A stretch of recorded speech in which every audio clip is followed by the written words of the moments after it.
एक बार की बात है, एक दिन एक स्कूल में रोजाना रात को डरावनी आवाजें आने लगते थे। उसे सुनकर गांव वाले बहुत ज्यादा डर जाते थे। उसी स्कूल में कुछ बच्चे भी पढ़ते थे जिनका नाम राहुल और राजू थे। तभी एक दिन राहुल अपने दोस्त राजू से कहता है, भाई मैंने सुना है इस स्कूल के ऊपर वाला क्लास में रोजाना रात को डरावनी आवाजें आने लगते हैं। फिर राजू कहता है, मैंने तो सुना है इस स्कूल में एक डरावनी चुड़ैल रहती है जो रात को इस स्कूल के ऊपर वाले क्लास में रोजाना डरावनी आवाजें करने लगती है। इतना सुनकर राहुल कहता है, चलो भाई राजू गांव के सारे बच्चों को यह सब बातें बताएं। फिर राहुल और राजू गांव के बच्चे के पास जाते हैं और यह सब सारी बातें बताते हैं, लेकिन राजू और राहुल पे कोई भी गांव के बच्चे विश्वास नहीं करते हैं और फिर सारे बच्चे जोर जोर से हंसने लगते हैं। अगले दिन राहुल और राजू स्कूल आकर कहते हैं, भाई गांव के बच्चे हम दोनों की बातों पे विश्वास नहीं कर रहे हैं, लगता है हम ही दोनों को कुछ करना पड़ेगा। इसके वजह से गांव वाले और गांव के बच्चे हम दोनों पर विश्वास करेंगे। इतना सुनकर राहुल कहता है, हाँ भाई आज रात को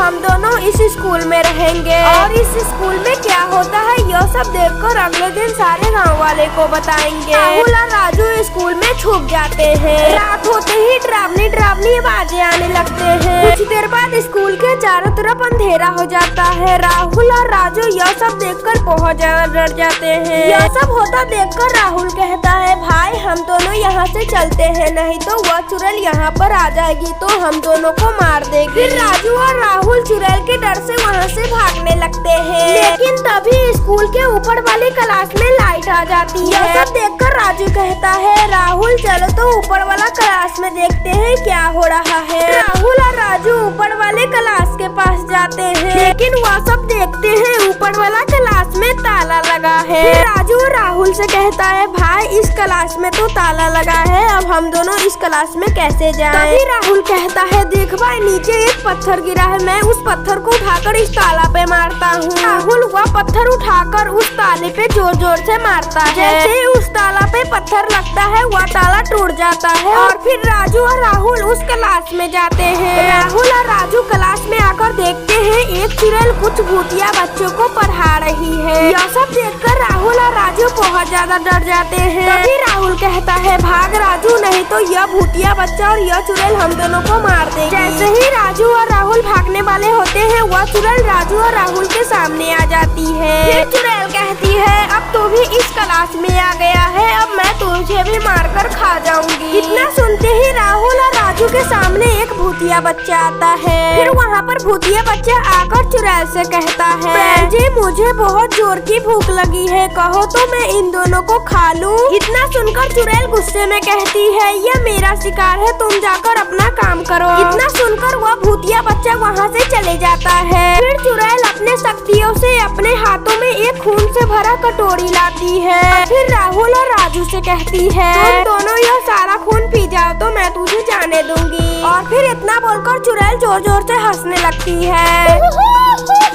वह चुड़ैल राहुल और राजू को वह खून जबरदस्ती पिला देती है। खून पीते ही राहुल और राजू नाचने लगते हैं। फिर वहाँ पर एक और चुड़ैल आती है और उस चुड़ैल से कहती है, सुनो चुड़ैल बहन, इन दोनों बच्चों को खाकर हम दोनों अपना भूख मिटाएंगे। वह चुड़ैल उस चुड़ैल से बात करते करते क्लास से बाहर जाते हैं। फिर राहुल कहता है, देख भाई मौका बहुत बढ़िया है, चलो यहाँ से हम दोनों भाग निकलते हैं। फिर राजू कहता है, हाँ राहुल जल्दी चलो, नहीं तो यह चुड़ैल हम दोनों को मारकर खा जाएगी। इतना बोलकर राजू और राहुल वहाँ से भाग जाते हैं। क्लास में जो भी हुआ अगले दिन राहुल सारे गाँव वाले को यह सब बातें बताते हैं।